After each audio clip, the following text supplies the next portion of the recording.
नमस्कार, मेरा नाम डॉक्टर कुमार विभव, मेडलाइन हॉस्पिटल करनाल से। आज का हमारा टॉपिक ऑफ डिस्कशन है घुटने का दर्द। ये बहुत मेजर प्रॉब्लम है और जितने भी हमारे ओल्ड एज लोग होते हैं, इनफैक्ट आज तो 40-45 साल के अंदर भी आना शुरू हो गया। घुटने के आगे के और साइड के हिस्सों में दर्द होना शुरू हो जाता है और जब भी कोशिश आदमी को ज्यादा एक्सर्शन करने का करता है या उखड़ू बैठना, चौकड़ी मार के बैठना करता है तो उसको ये प्रॉब्लम बढ़नी शुरू हो जाती है। अब इस चीज से पहले ही पता चल गया किन कारणों से होता है। तो ये उखड़ू बैठना, चौकड़ी मार के बैठना और सीढ़ी चढ़ना, इन सब चीजों से घुटने के दर्द होने के चांसेस ज्यादा होते हैं। घुटना क्या है? घुटना 3 हड्डियों से मिलकर बना होता है। एक हमारी थाई बोन हो गई, एक हमारी लेग बोन हो गई और उसके आगे की तरफ हमारी चपनी होगी, इसको हम पटेला बोन। इन सब चीजों के ऊपर एक झिल्ली होती है जिसको हम लोग साइनोवियल मेम्ब्रेन बोलते हैं। जब इनमें इन्फ्लेमेशन हो जाता है तो उस वजह से घुटने में दर्द होना शुरू हो जाता है।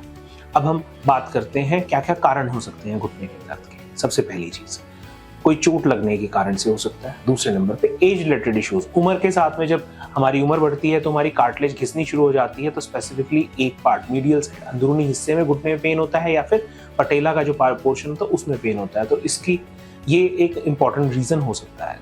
तीसरी जो चीजें आती हैं वो आती हैं साइनोवियल इन्वॉल्वमेंट। जैसे किन्हीं को गठिया होती है, जब गठिया होती है, गठिया की वजह से लगातार हार्मोन, एक तरह के केमिकल्स रिलीज होते रहते हैं जो हमारे घुटने को कमजोर करते रहते हैं। ये 3-4 मेजर कारण होते हैं घुटने के दर्द के। अब हमें क्या करना चाहिए? हमें प्रिकॉशनरी एक्सरसाइज करनी चाहिए। हमें कुछ एक कारण अवॉइड करने चाहिए, जैसे उखड़ू बैठना, चौकड़ी मार के बैठना और सीढ़ी चढ़ना हमें अवॉइड करना चाहिए, कम से कम करना चाहिए।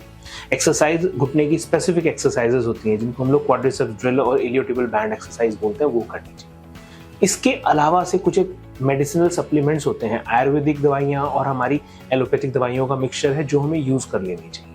इसके अलावा जो सबसे इंपॉर्टेंट जो चीजें हैं वो ये हैं, हमें अपनी लाइफस्टाइल मॉडिफिकेशन करना चाहिए जिससे कि हम लोग ऐसे किसी भी काम से बचें जिससे घुटने का दर्द प्रोवोक हो।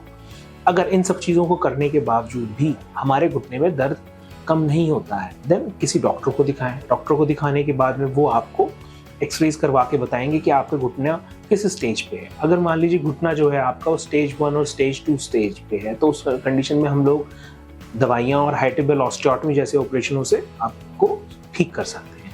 लेकिन अगर स्टेज 3 और स्टेज 4 पे पहुंच चुके हैं, देन हम लोगों को नी रिप्लेसमेंट सर्जरी के ऊपर जाना पड़ेगा। इन सब चीज़ों के अंदर सबसे ज़्यादा इंपॉर्टेंट होती है सेल्फ विल, हमारी खुद की विल और हमारा लाइफस्टाइल मॉडिफिकेशन। अगर हम उसका ध्यान दें, सब कुछ करें, तो उम्मीद ये करते हैं कि ट्रीटमेंट कम और मेहनत ज़्यादा से आदमी अच्छी तरह से ठीक हो सकता है। धन्यवाद।